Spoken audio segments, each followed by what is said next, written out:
Hello there, folks. My name is Mike D'Angelo, aka That Tellest Guy. Thank you for joining the stream today.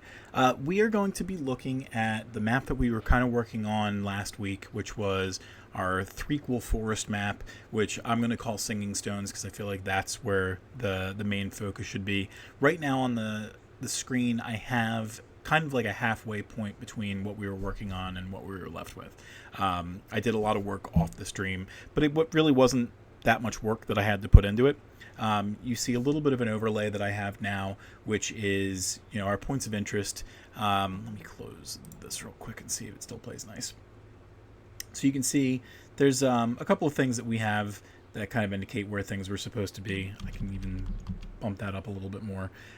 You can see that we had well, here, we'll get rid of this because I don't really need the stamp anymore. So we have our 4 points of interest. We have this stump up here, which if you look in there, you can see there is a little bag of coins. So just a real quick treasure for anybody who needs it. We have some peaches on this tree here, which is kind of like a bonus point of interest. It can be a health item if your players need it or anything like that. We'll circle back to the Singing Stones real quick because I want that to kind of be the focal point. We have the giant flower. I kind of have in mind for the giant flower like an Allura Un or something like that. Like it's not just a flower; it's also potentially like a living creature or things like that. I kind of set up like a series of booby traps, so you can see there's like vines hidden in the grass. If you were just kind of looking at it, from a bird's eye view, you might not really notice it. But if you're a player who's really interested, you might see that kind of thing. Really shouldn't technically, because it's kind of like metagaming. But it's there for you in case you wanted to add a little bit more immersion. And then the last item that we have up here is kind of like this phosphorescent tree. This is from the Fae set. That's why it has kind of like that brighter green look compared to all these. And the reason that I did that was I felt like it could tie into things a little differently than these other trees. And we'll kind of explore that because a lot of what we're going to do today is we don't usually do variants on the streams. And that's usually just because we spend so much time working on the actual map that I don't have time to work on those. But we are going to go that route instead today, where you'll see pretty quickly what the process looks like to kind of convert what we have and make it look like something else. But I did say that we were going to end with the Singing Stones. The reason that we ended with that is because the Singing Stones are possibly the most dynamic piece of this, and you might have an idea of where I'm going with this just by looking at the map. There's a couple of little secrets that are present here. We kind of went like the Infinity Stone route with this, where there's a couple of different gemstones in place in these Singing Stones. The idea is that if you strike these stones with a sword, a hammer, an axe, something like that, it makes a tone. But it's not just supposed to make a tone, it's supposed to make a tone in a specific order. So you'll also notice that the color scheme is pretty apparent. It's all the colors of the rainbow. So you could, as a DM, say, I want it to be so that if you hit red, orange, yellow, green, blue, violet, it prompts something to happen. Now, one of the other things that you might see looking at this is it's kind of shaped a very specific way. If you really wanted to get nuts, you could make it so that this is the hand of like a slumbering titan or something like that. And when you hit all the stones in order, it awakens them, and this comes out of the ground. And then the rest of the titan's body emerges from somewhere as well. Now, that's probably something that we could play with a little bit more later, where we have like this kind of pit opening up, and that could be one of our variants. It won't be in today's stream just because I feel like we'd be going down a different kind of rabbit hole at that point, and I want to try and remain consistent with the things that we have in our other maps. So we didn't really do too much here. I'm not going to save it. What I'm going to do is we're going to save a clone. So we've named this Singing Stones, so we're not going to name it Forest Entrance 1 North anymore. We're going to call it Singing Stones. Singing Stones. And we'll call this... We'll just do the night version real quick, because that's really easy to do. So after that's done saving our clone,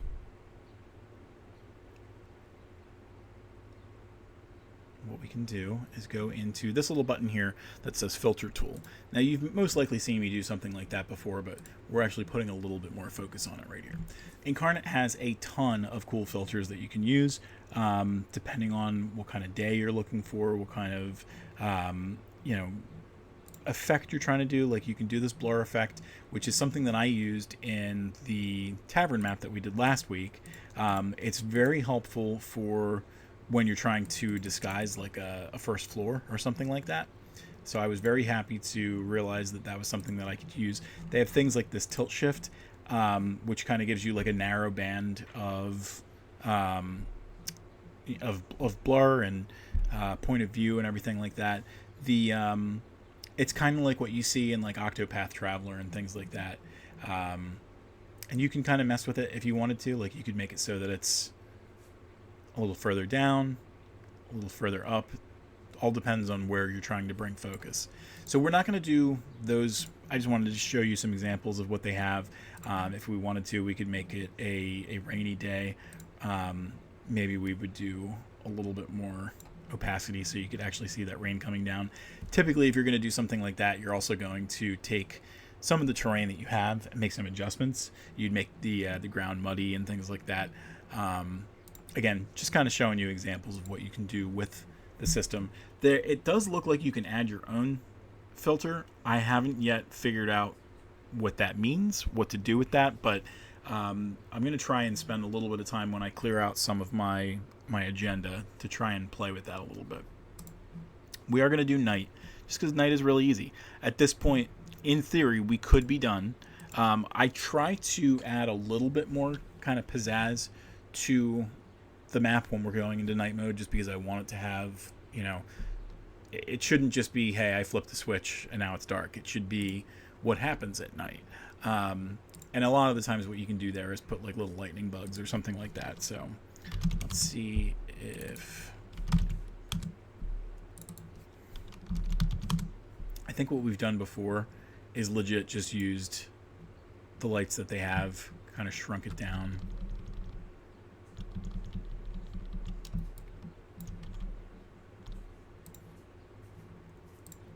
That still might be a little too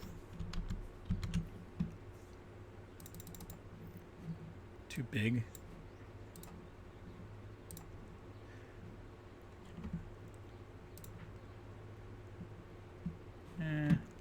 So we have it set as an overlay right now. I'm going to mess with the blend mode a little bit as well, and we'll see if we like anything. Normal has a better look, I think. So we'll do another one here. So we've got light and normal right now. We're going to look at them side by side and feel it out, see which ones we like better. It actually probably doesn't look too much different, so we can use either one. So I think what we'll do is we'll just stick with normal. So we'll delete the light. And what we're going to do now is we're going to place a couple of these just kind of sporadically through the map. We're not going to go too crazy with it. We'll see if I can throw that one underneath the tree and then kind of have it somewhat show up under it.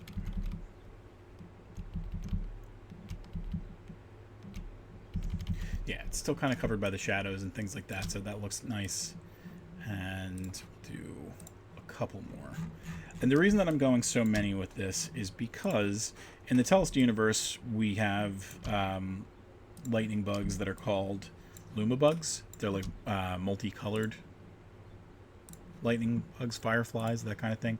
So we're going to give ourselves enough to play with here where we can change the color of these. So we're just going to go to the hue, and we'll change it to different colors. We'll have a light green there, we'll have a blue, things like that. And that kind of goes nicely too with the Titan hand, the singing stones, that kind of thing.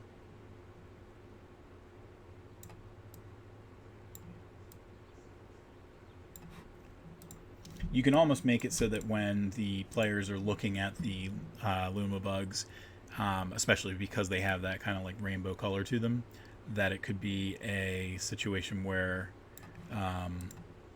they do like a perception check or something like that, and something clicks and they realize that there's something funky going on with these things. I'm going to go to the filter again real quick. So I'm looking at the texture there that the main gem is on. And you can see that it looks a little different at night. I'm going to brighten this up a little bit so that comes out a little bit more. We got a yellow up there. Let's do... We're actually going to delete these because it'll just be easier to do it this way.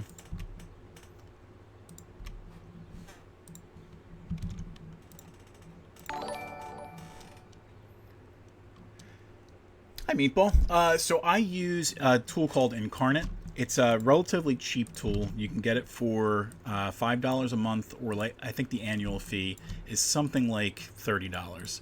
I've been using it for about a year at this point. It is my go tool. I actually was just looking at a video of a couple of different tools that people are using out and about in the world, and the presenter who was putting together that kind of channel, Inkarnate, was like kind of squarely in the middle for them, but he was using it more for interior maps and things like that. So he was building like witches' huts and things like that. And I think a lot of the maps that I work on, they're outdoor maps. I do have the Pro. So the Pro is, it really does give you a little bit more to work with. It lets you upgrade your own stamps and stuff like that. On previous streams, I've kind of shown how you can break some of the stamps that they have. Let me go into my catalog real quick and I'll show you the kind of stuff that I have. Oh, sorry, I have it. So I did this. You'll see like a bunch of these kind of weird. Let me zoom that in. These certainly aren't used in most situations. These are actually, that's art from a card game that my brother and I made. But I was working on the novelization for that game, and I was thinking the whole concept of that is kind of like if anybody's ever seen the sci-fi movie Cube. It's kind of like that, where it's all in one giant maze, and I wanted to be able to put together a map, and I still might, as kind of like a bonus for like Patreon viewers or things like that, so they could see what the card art looked like as the adventurers were making their way through that part of the dungeon in the book. The free version, I played with it just a little bit. I end up a lot of times with the tool sets that you have for D&D and world building and things like that. I end up playing with the free tool for all of like 5 minutes before I get really excited about the potential to do things. I don't too often deviate from Inkarnate when I'm doing the making maps stuff, but I think at some point we will probably go to World Anvil just to look. I love it. I have a very good time with Inkarnate. I was using a program called Dungenie a few years ago, and that was fun to an extent.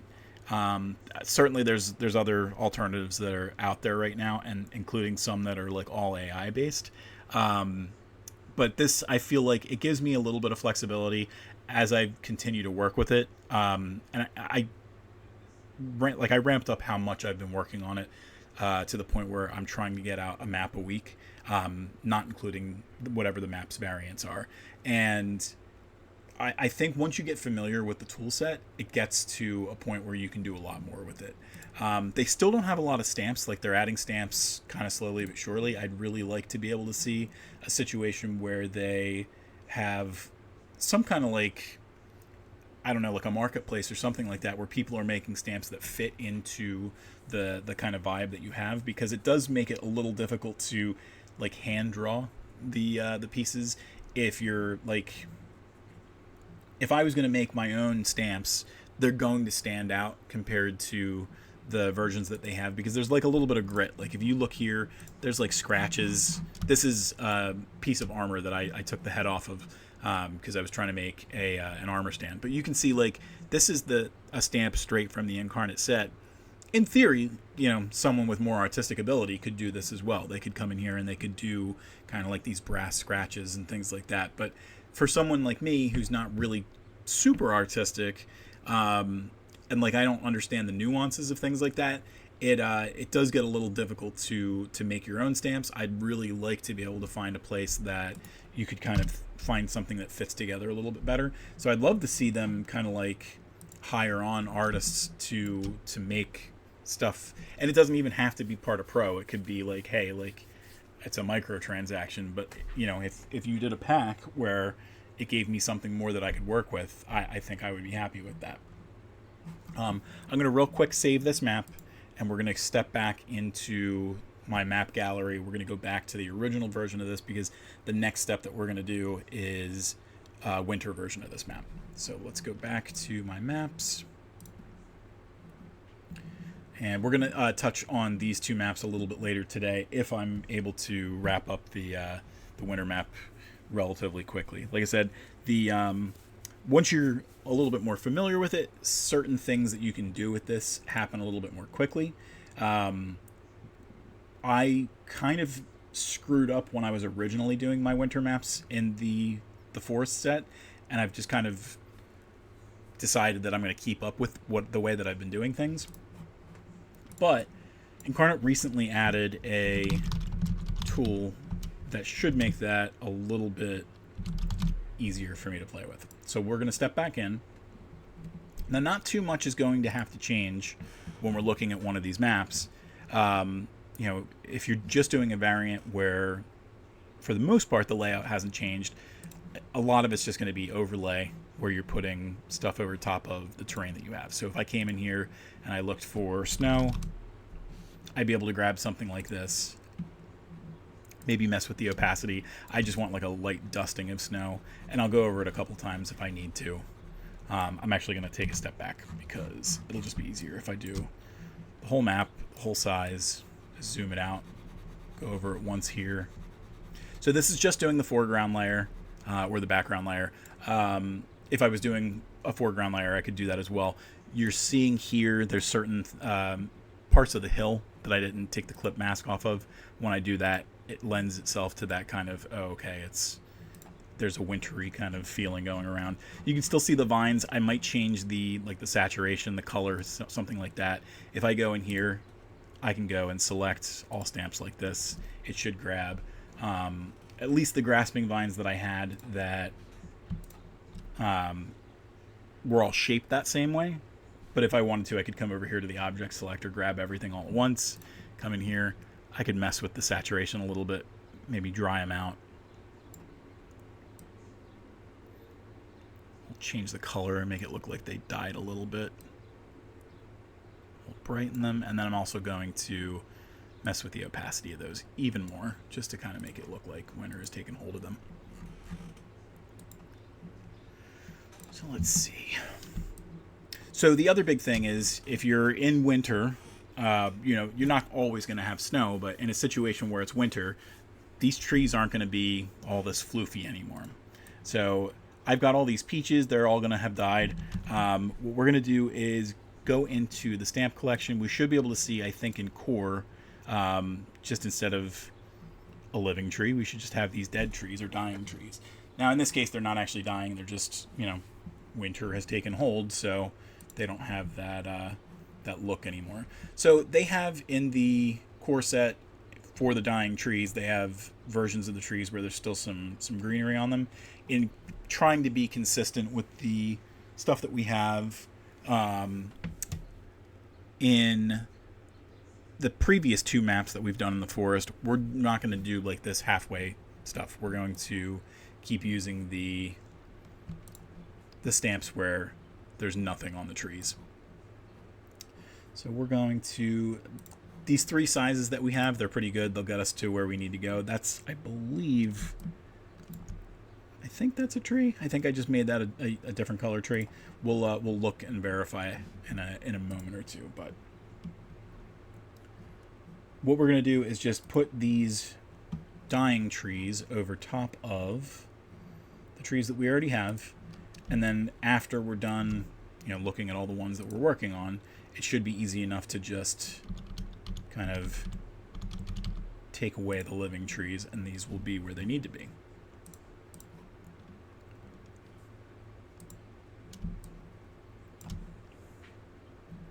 I did notice, I'm going to have to go back to the main map, because this might have been over top of the tree in the other one. Anyway, let's keep going with this. 35 is too small, and that is way too big.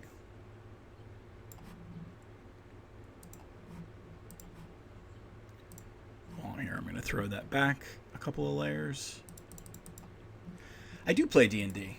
So I play every, well, we were supposed to play every Friday where I'm not the DM, and we played for a long time ago a campaign that I DM'd. We're about to get back into that. That's taken a while to get back to, just because we kind of wanted to do it in person. The pandemic certainly felt like it screwed things up for us. But I used a couple of the maps that I designed here in Inkarnate, and from there I was able to use a partner called Printful, and they do some really cool mouse pads that I put in. Oh, that's why. So we probably already put one there. Yep, I can see it twice. They put together some really nice mouse pads that just work out really perfectly for the battle maps. You can get them if you're making your own. You can get them pretty cheap. We sell them.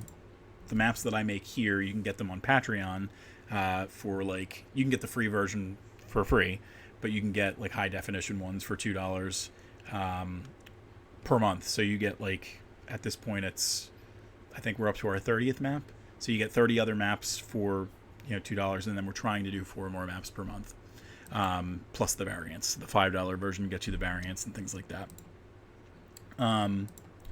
But yeah, the Printful maps, we sell them for 30, and then we send along points of interest, just basically helping people who might not have seen the stream, understand, these things here, like the phosphorescent tree has kind of like a light quest line associated with it, the giant flower, the singing stones, this stump over here. But we also try and do like a plot point, so that if you wanted to, you could string along a bigger quest line, maybe across whatever entire zone, and it gives the GM something that they can work with. Let's try and finish this up real quick.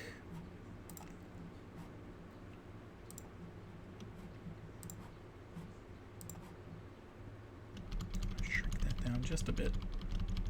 I don't want it to go too far outside of the trees that we already have. Let me just verify whether or not that actually was a tree. That's a bush. Just a big old bush. So we're going to leave that alone.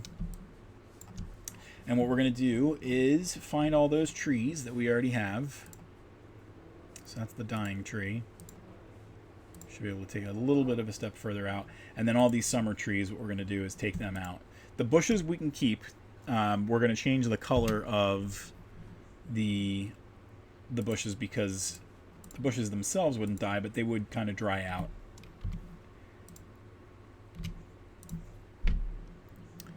Now, the phosphorescent tree up here, we're going to keep that there. Oh, you know what? There is one over here that we got to clean up. This one I might go back to later, because this is, again, a sequel map to the very first map that we ever did, which was the forest entrance. And trying to maintain like that consistency, I would want to try and make sure that the tree that you see matches the way, like the kind of alignment of the one from the original. I want to make sure that it does that kind of thing. So the same thing with the bushes. We're going to take these plants, we're going to yellow them out, things like that. It'll end up making it look nicer. Let me see if I can get rid of that summer tree down there. I think that's it for our summer trees.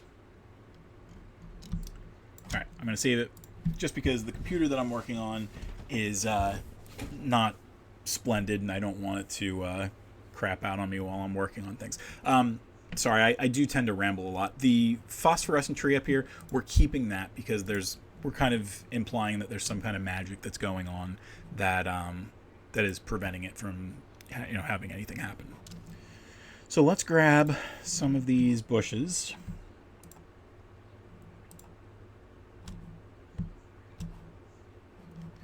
And I think... Oh, yeah, so we're going to grab with Control instead of Shift over here, and that'll leave this one alone. Actually, while we're working on it, let's do this. If we come in here... Oh, you know what? That is really just a yellow bush. There's nothing changed with the hue or anything like that. But these ones, they did change it. So this is just a regular... If we change it to 0 and we change this to 100... Now it's got the same color as that. So what we're going to do is grab all these ones. We're going to use Control. We could have done it over here. We don't need to do that anymore. We're going to change the hue to 0. Change the saturation to 100. Now it all kind of looks like that yellowy color. We should be able to do it with these smaller ones too. I think that's kind of all those ones there. And in theory, yep, that looks nice. We should be able to do it with these plants too. So if I go here and I do select all stamps from this set, it should give me all of those. They're not going to be the same. Oops, sorry. Siri thinks I'm talking to her. It's beyond your ability because I didn't ask you to do anything. So we're going to have to kind of take a step in a different direction. We're not going to be able to use the same hue and saturation set from the bushes. But if we go to something like this, negative 43 and 83 saturation, it does get pretty close. So we have that kind of yellowy, dead grass look. We're probably going to go over the foreground or the background one more time to give it a little bit more of a dusting, because right now it just kind of looks faded. But let's mess with these flowers and things real quick as well. So I think that's just the yellow flowers. We're also going to grab the pink flowers and the... Oh, should be some blue flowers up here as well. Just try and dry them out a little bit. I think I missed a pink flower. So it looks like this one here is not getting that kind of yellow hue. And one of the other things that we're going to do, if you look at the stamp set for the flowers, you can see there's a version of it where it's closed up. So right now we know the size is 71. If we come back in here, that size is the same. And we're going to get rid of the torch bloom flower that's in the back. And we might do a couple of these just to give it a little bit more. I gotta lock some of these because it's starting to get in the way. Well, I'll tell you what. I'm just gonna click anywhere, move that. I can stay there. Move that one over here. So we're trying to tell a story with the variants. So we've got that one closed up. You know, when life comes again, it might be a situation where that one opens up. We kind of were talking earlier, Meatball, about how that might be a situation where like an Allura Oon is living in the flower or something like that, but it doesn't have to be. Try and grab those one more time and mess with the hue. Oop.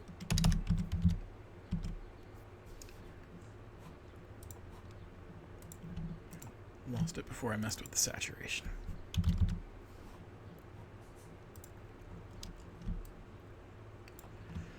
All right, so at this point, we're pretty much done with all of the kind of like saggy yellow color that we're going to get on the plants and things like that. But we do need to, again, go back to the snow. I'm not going to do the full 30. We'll go back to 20, and that'll be a nicer kind of layer that we're putting on it. Still looks nice. We could do some footprints and things like that in the snow if we wanted to. I'm just going to focus on what we have for now. The more challenging thing that we're going to have to do is start to paint over some of these objects. Now, before, it used to be a situation where if you wanted to paint a brush texture over something, it needed to be on the background layer. You couldn't do anything unless it was pushed back like that. the nice thing about the tool that Inkarnate just released is they have this top brush now. And in theory, I could just do the entire thing. I could just do an entire layer of frost over everything. And it'll hit the other things as well. So you'll see, we're not going to touch the phosphor tree. In fact, I might even go back later and do something more with the phosphor tree. So I kind of wanted to do like a light dusting on top of the trees. And you'll notice that in some of the other work that I've done, the branches themselves have a little bit of snow and things like that. The trunk maybe not so much. We can actually use the erase tool to take everything that we just did and like little spots. In fact, if we want, we can put the opacity all the way up. You can see how much that changes. So it doesn't erase anything on the background layer. You can see like the snow is still there. But on the top layer, if we weren't doing erase and we put it back, well, you're seeing a lot now, but you can just kind of work your way on top of all the stamps. It didn't used to be that Inkarnate had that tool. It has changed a lot about what you can do and a lot about how quickly you can make adjustments. So I'm very happy with that tool.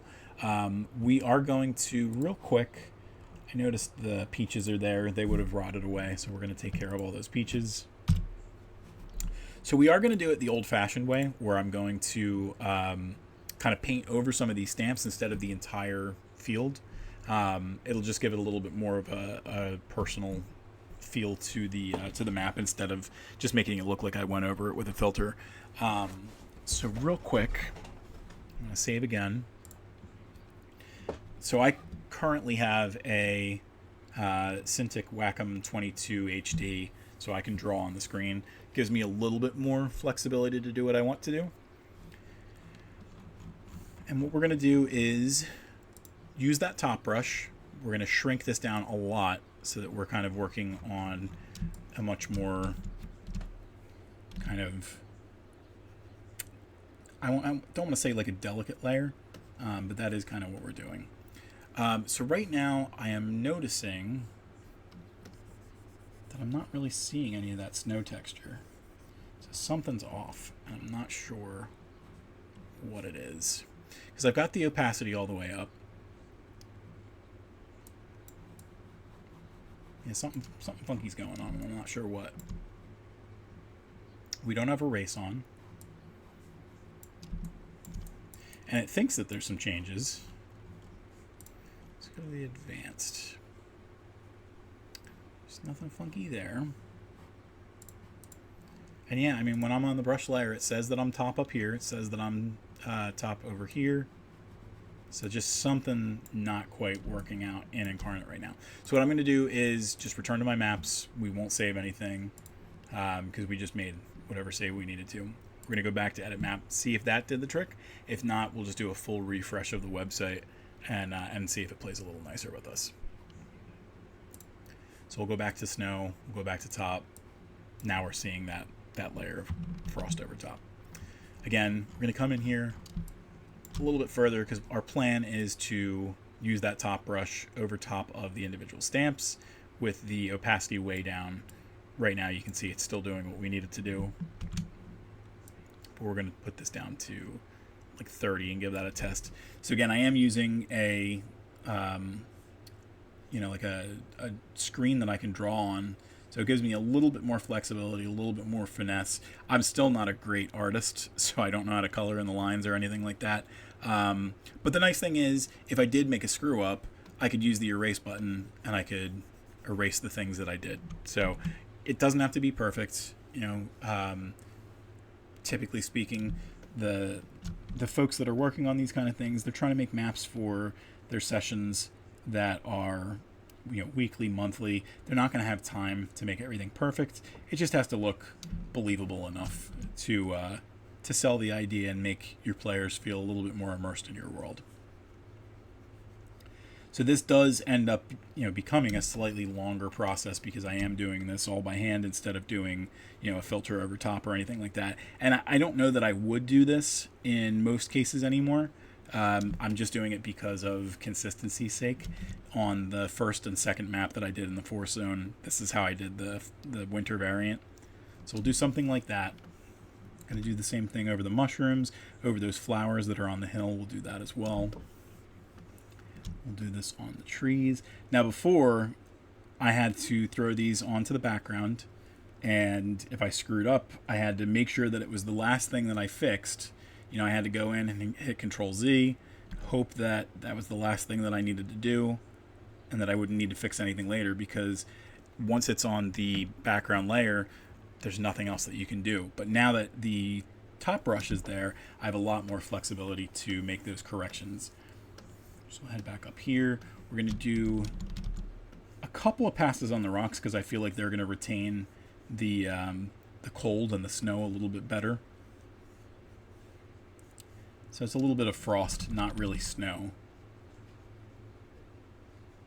Imagine it's like a winter morning and you see kind of like those crispy crystals on the grass when you first step out.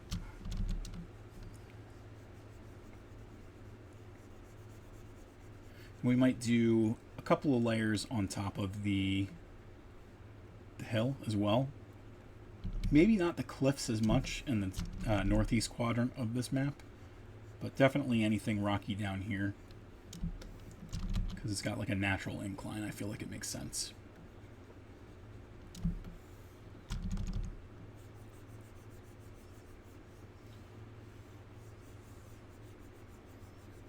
Now, if this was actually snow, you could do things like snow drifts. So like down here by the shadows, you could draw like a little bit more snow, saying that like, you know, snow came from the southeast and kind of like flowed in that direction, and that's how you do that. Sorry, Meeple, I just noticed that you asked about what we do to play D&D online. So we typically use Roll20.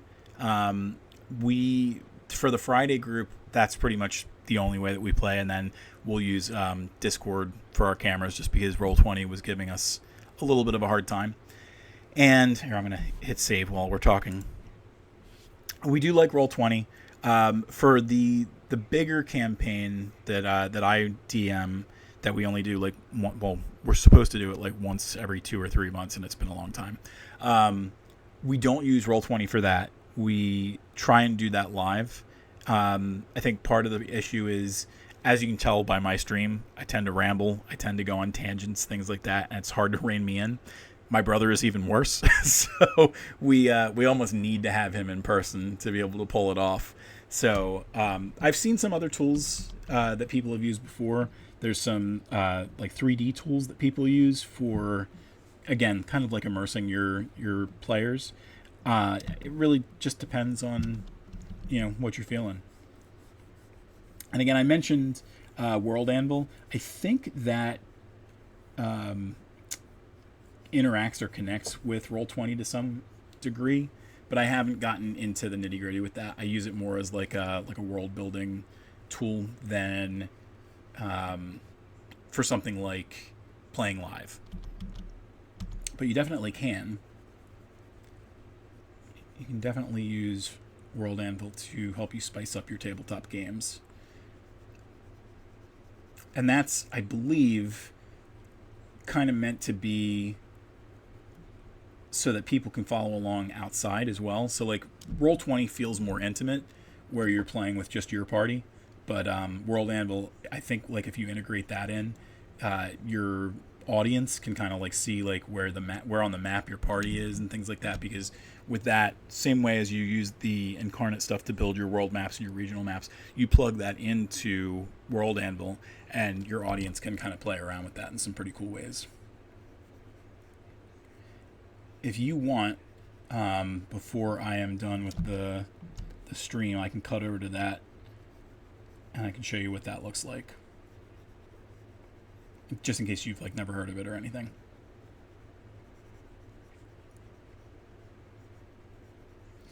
Put a little bit of frost on here. So this is a certain kind of flower that, you know, we picked because it had like that kind of summery kind of color. I'm not going to frost over the middle petals, so we're going to leave that alone. All right, so I'll leave World Anvil to another time. We're actually going to do a talking Tellest on that in the future, so it'll be like a one-stop shop to see what kind of stuff you do with that.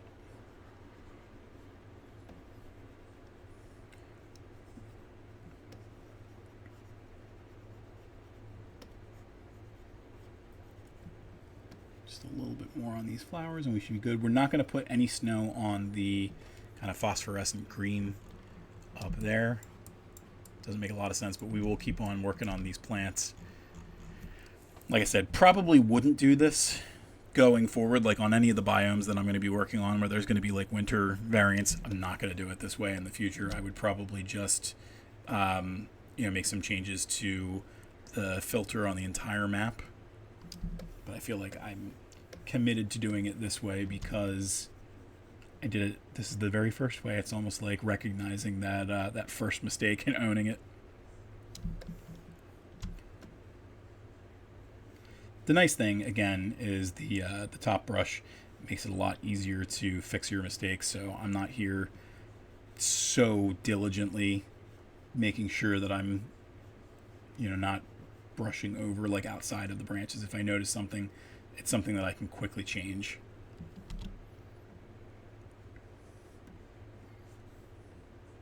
And the other cool thing is, because of the top brush having a eraser layer, or eraser brush style, I should say, if I realize that I, did like a little too much here, I went over it too many times, the same way that I do putting it on, I could take it off with a certain level of opacity. It really is nice. Okay. So I like to, again, on my computer, just because it is a little old, I like to, by 40 or 50 or so, I like to make sure that I save. So we're getting to that point. So once I'm done with this tree, I'll do another save. I think that we'll wrap this stream up in about 15 minutes or so. And then it's cool enough upstairs right now where I should be able to play a game. I'm in the process of trying to beat Pikmin 4. So I think I'll move over to that. I'll play that for a half hour or so. But I will, when this stream is done, in between those two, I'll probably take like a 5-minute break. Check in with my homies downstairs.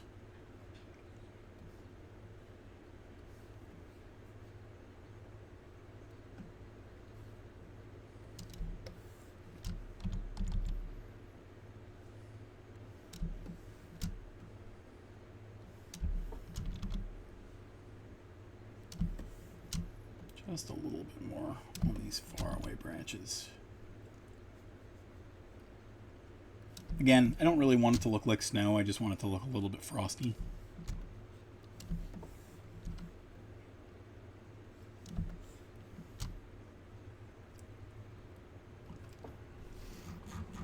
Take a step back. Kind of looks like it's covered over in a little bit of frost. So we'll hit save. That's you, your homies. Well, you and the dogs.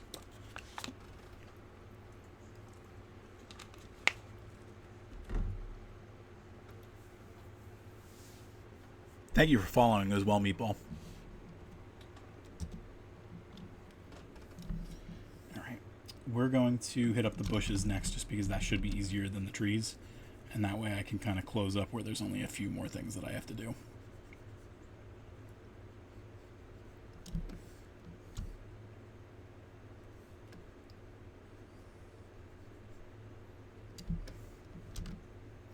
And the bushes are really nice. I don't even have to zoom in to do anything there.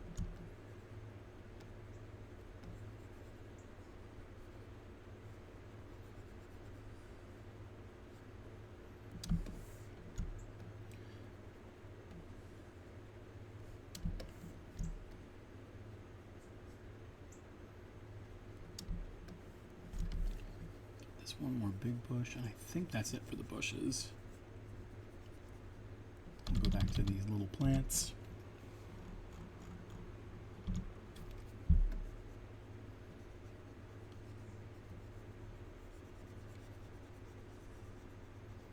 So, Meatball, do you run your own campaign or do you play in one?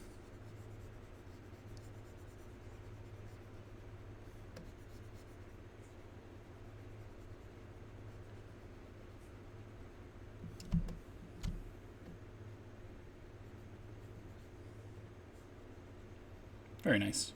What kind of campaign are you running? You doing 5e? Or are you doing Pathfinder? Are you doing something else entirely?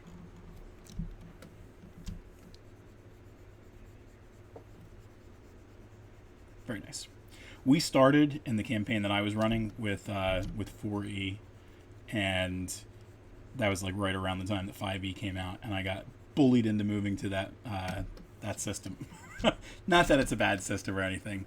It was there's a lot of mechanics that I bring into 5e from 4e. Like I like the bloodied status and things like that. Although when we're playing with the Friday group that we play, the DM there, he will have the, with Roll20 you can see the health on screen and everything like that, so you don't really get a sense of bloodied or not. I like bloodied. I like the idea that it like adds a new mechanic to whatever creatures you're facing or things along those lines. I'm all about like mechanically changing the encounters and adding kind of. I like to break whatever systems I'm playing with. You'll see, like when I was showing off the headless armor earlier, like that, I like to break what we have here in Inkarnate. I like to break the mechanics of D&D. We're going to, at some point in the distant future, have some kind of supplemental like book that we'll release about running like atypical encounters, using things like Jenga towers and Uno cards and things like that. I like that kind of thing. I think that that's a fun experience. For the stump, we're going to cover the outside in one layer of frost, but then on the inside I want to make sure that it's not so easy to see that pouch. So we're going to cover it a couple of times. We'll go over it a few times, kind of disguise it a little bit more, especially now that we're in the winter map. You can see that that pouch a little better, and I want to disguise it a little bit.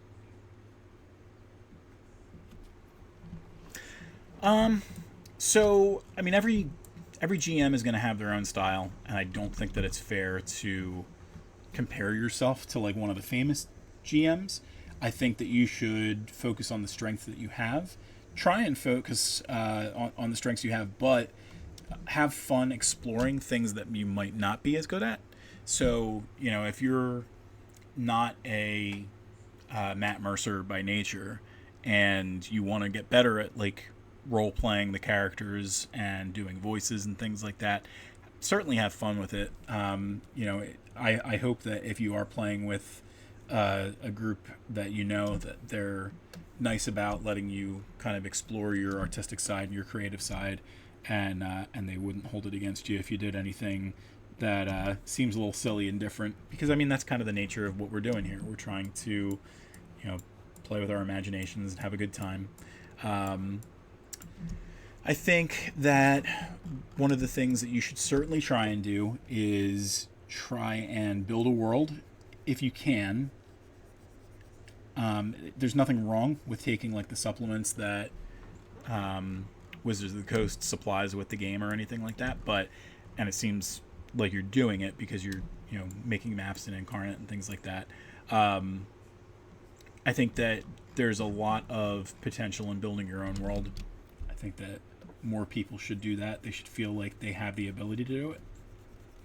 I'm going to cover these singing stones up a little bit.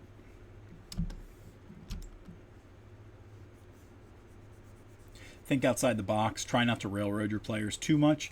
It does get to a point where like you feel like it's almost exhausting when you don't railroad your players in some cases, just because certain parties will take full advantage of the fact that they can do whatever they want in D&D, and they go absolutely nuts. So you kind of have to learn how to, I don't want to say you're not railroading them no matter what, but you're kind of painting the picture like it's their decision to do things the way that you want them to.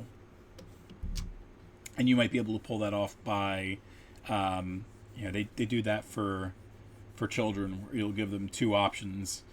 They're both options that you want, but it keeps them from doing the options that you don't want them to. Cover that up. Same thing that we did with the pouch. We're going to kind of cover that up so you can barely see that crystal shining through the ground. But we have the extra snow there that brings people's attention to it. And that's just because of the kind of terrain that's under it. All right. I think we'll leave it for that for now. We'll probably just do 2 or 3 variants for this. I might do like a drought variety. I might also... There's some weird clicking in my room. I wonder if a cricket got in or something. It could also be a situation where the map that we worked on already...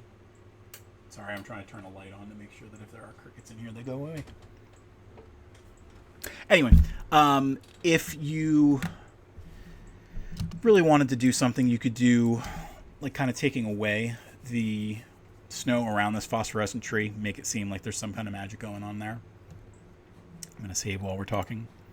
And then there's another variant that I did on a map to south of this zone, where we have a drought. So I might dry out some of the grass and see if that does anything that I like as well.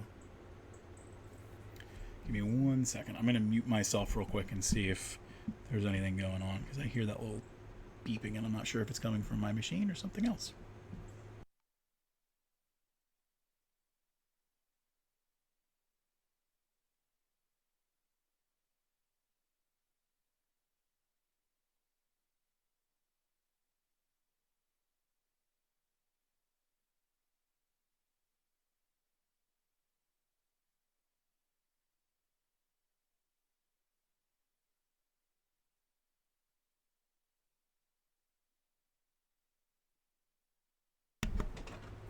I think it was legit, like just a bird outside my window, hanging out like on the roof or something, chirping.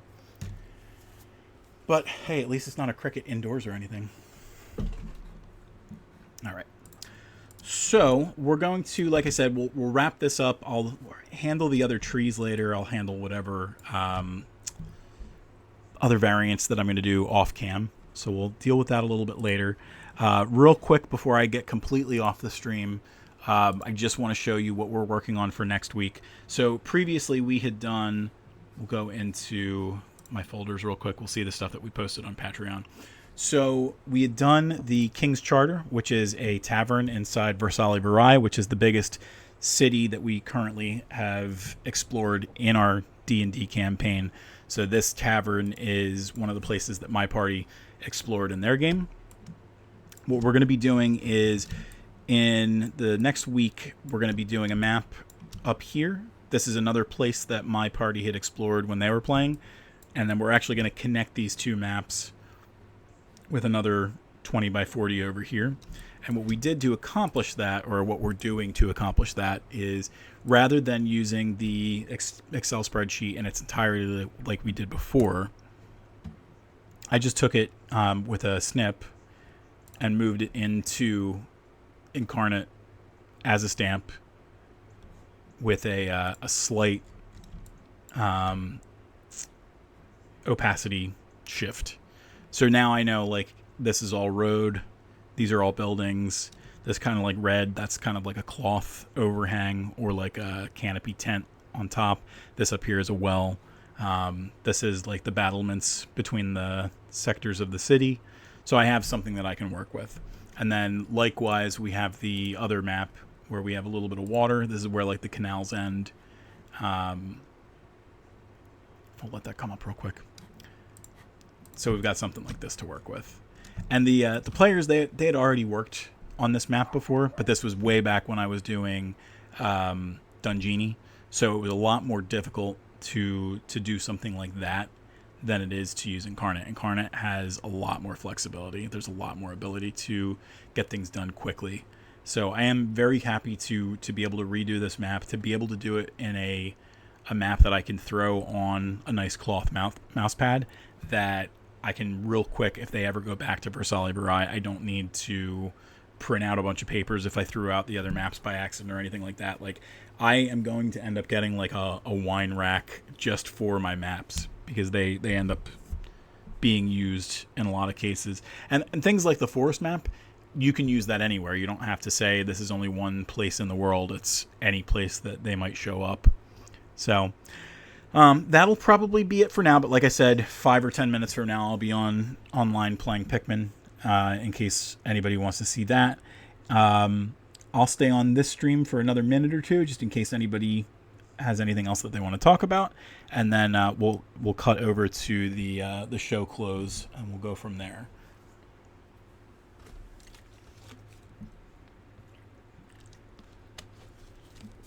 Thanks, Meeple. I'll see you there.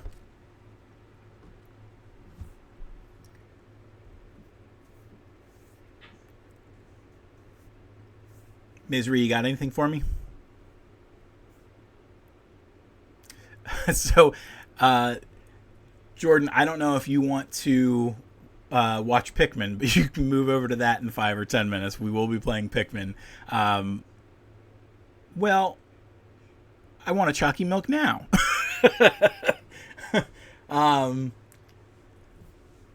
We do these for maybe like an hour, but yeah, we will be over there playing Pikmin for probably another half hour to an hour.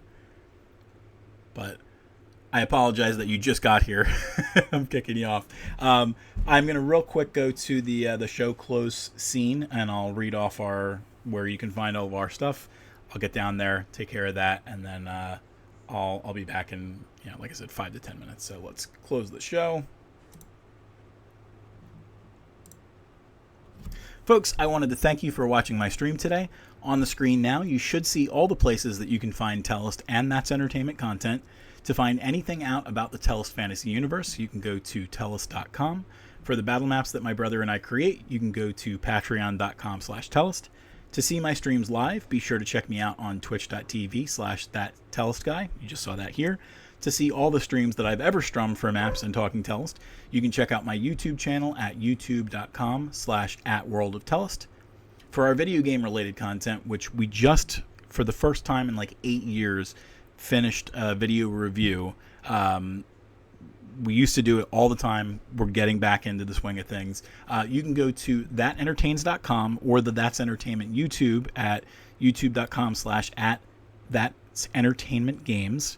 And to find all of our awesome merchandise, including high-quality mouse pads, handcrafted magic wands, battle maps, posters, and more, head to our shop at etsy.com/shop/Tellest.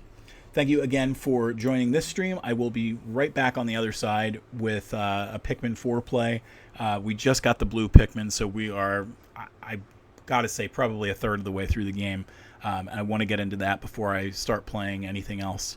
But if anybody joins me on that feed, maybe you guys can help me figure out what I'm going to play next. So we are going to drop out of here. So until the next stream in a couple of minutes.